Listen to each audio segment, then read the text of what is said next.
Okay, so I thought I would talk about the Australian immigration stuff happening and basically give my thoughts on it. Um, at the as a lot of people saw, we had the protests last weekend, and there's probably going to be some more uh, tomorrow and Sunday. So I thought I'd give my views on it basically, and yeah, so uh, I've written down some points here, and I'll cut to those now. So, first point here is that the level of Australia's immigration problem is nothing compared to the USA, the UK, and the European continent. Um, we don't have an issue with secure borders or stopping illegal immigrants, so that's the first point. In terms of illegal immigration, it's nothing on the level of, the USA, the UK, and Europe, or rather the European continent. So anyone saying else is clearly retarded. That's the first point. Australia with illegal immigration, not really an issue. Just talking about illegal immigration. Um, we don't share land borders with any other country. Our military and armed forces are very capable of and have secured our borders. So any human traffickers or human smuggling boats are easily intercepted. So and are processed offshore at the one of them is Nauru Island, the detention centers there, or Christmas Island. So yeah. That being said, migration is still too high. That I completely agree with. And the majority of the protests last weekend, um, most it's clear that the majority of the protesters were voicing, reasonable concerns about the level of migration to Australia. Um, so I think that's completely fair. That's fine for them to, you know, protest, and that's their free speech right. Um, of course, the people, you know, the neo Nazis and the violent people who are bad faith actors, they should be arrested if they were violent and, tried to fight anyone or, which some of them did, and they should be put in jail for that. But in terms of, anyone just protesting peacefully, which the majority were, and voicing concerns about the level of migration, I think, that's totally fine. And I agree that migration to Australia is too high. Um, so if we look at net overseas migration, um, this is a measure, and I'll just get the exact definition here. Net overseas migration is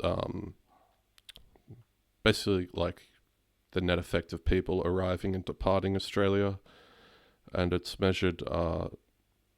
It reflects the overall population, so as opposed to just the number of visas issued. So the threshold for this is 12 months in a 16-month period, which doesn't have to be continuous.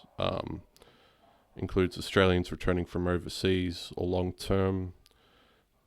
Australians returning from overseas long term, foreign citizens arriving on temporary, student, skilled, or permanent visas if they stay 12 plus months, and it subtracts those leaving Australia long term. So the net overseas migration, or the NOM for short, is about who's actually living here long enough to count and not just who gets granted a visa. So that's kept by the Australian Bureau of Statistics. And using ChatGPT 5 here, I've got some data showing for the last 35 years our net overseas migration. Total visas is kept by Department of Home Affairs. So if we go to going back to 1990, we can look here at the net overseas migration,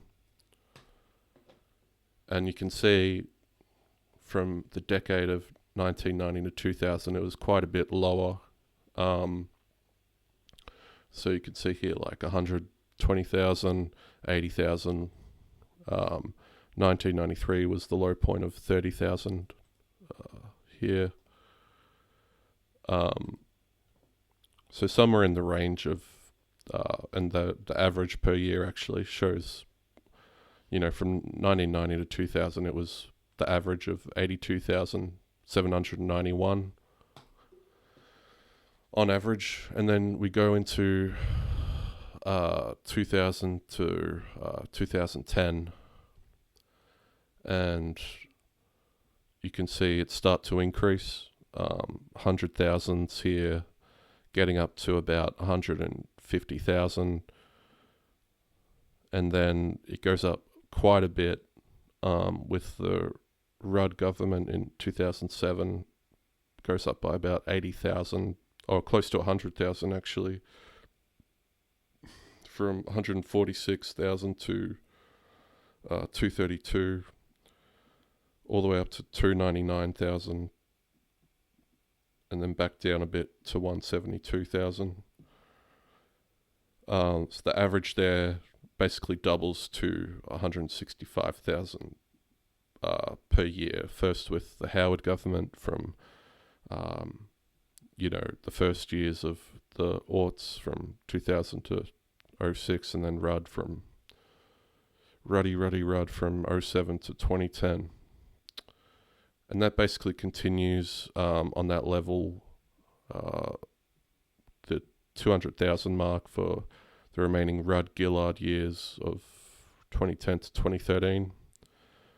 And then with the Tony Abbott years and Turnbull and ScoMo years, stays around the 200,000 mark. A couple of years, close to it. 250,000, actually climbs by the mid 2010s to about 240,000, 250,000. I'll just see if I can get this here. You can see it anyway, but yeah. So that's under Turnbull and ScoMo. And then COVID hits, and it basically goes negative actually in 2020 by about 5,000. So what we see is a massive spike post-COVID. The 2 years of lockdown, Melbourne was like the most lockdown city in the world, apart from like some South American city like Buenos Aires or something. That's what I remember reading. It went on for too long, and dictator Dan, get on the beers, Dan, who's in bed with Xi Jinping now, locked us down for too long, the stupid fucking twat. So it goes from an average of, from 1990 to 2000, an average of 80,000 roughly, to 2000 to 2010, 165,000, basically doubling. And then if we remove 2020, that number probably increases to around 200 to 250,000, which we see here. All in all. So breaking it down, if we look for the last 35 years, the net overseas migration average per year is 170,000. So again, that basically covers, Australians returning from overseas long term, foreign citizens on a bunch of different visas staying for 12 or more months, and subtracting, Australian, subtracting those leaving Australia long term. So that's really the key metric in terms of, counting, foreign migration into the country and understanding it in a real, basically giving a key metric or number that classifies the amount of, foreign people coming into the country. So yes, I would say, the amount of migration is still too high, despite it looking to drop off a bit here. 340,000 last year. I think this number should get down to at least somewhere in the range of 100,000. I think that's at least a good start. It's not going to be zero. I know, some of the more staunch anti-migration people want it to be fucking zero, but I think that's just retarded. It's not going to be zero because, basically migration helps grow the economy through population growth. So that's always been an economic driver. The private sector in particular has always been in favor of that, but also, not just them, the public sector as well. But yeah, I'd like to see this number come down to around the 100,000 or 80,000 mark, which it was, as we saw here, from 1990 to 2000, it was an average of 80,000, 82,000 per year, which I think is what should be the goal, because it just, even though, affordability, the affordability in housing and, cost of living, historically, there are always people who like to blame migrants for that, but there's a lot more to it than that.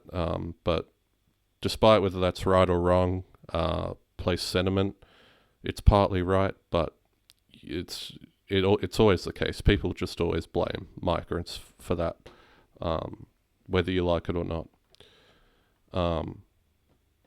And here is also another key point. Most people do base their feeling of migration level on a vibe or just what feels right rather than any specific number.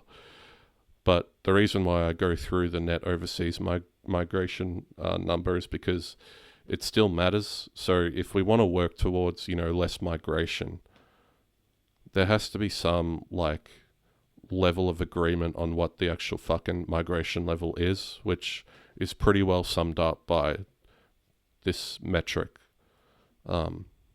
So it still matters for reference and context moving forward, right? If this fucking number doesn't go down, we know that things aren't fucking improving, okay? So that's it. And one basic final point for now on this is I've heard, different people say, well, it's not, it's that they also don't assimilate into our culture and, they just keep to themselves and they don't attempt to really become Australian and assimilate. And I would acknowledge that that is a fair point to an extent, but I have a couple of big questions on this. I mean, when we're talking about migrants assimilating, how do we measure or enforce that? So it's okay to, it's fine to say that, but it's what do we do about it? With it, do you know what I mean? And it's if we choose to force assimilation, doesn't this, if we choose to enforce it, this kind of goes against a free democratic country based on freedom of expression. So we're saying someone from Asia, you need to do this.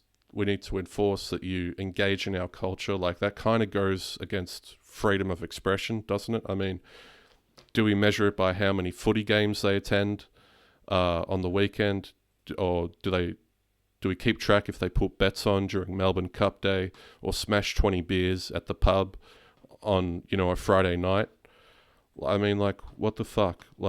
How do we measure or enforce, whether foreign people coming in looking to become citizens are actually assimilating? I mean, it seems weird to expect total assimilation when, free Western countries such as, Australia, the US, the UK are built on, freedom of expression and how you choose to act or what kind of person you want to be. But, we're saying, no, mate, you got to fucking go watch Collingwood play this weekend or, get fucking 5 jugs of beer down here at the pub this Saturday night. It's like, how the fuck do we even measure or enforce whether they're being Australian or not? I mean, it doesn't make much sense to me.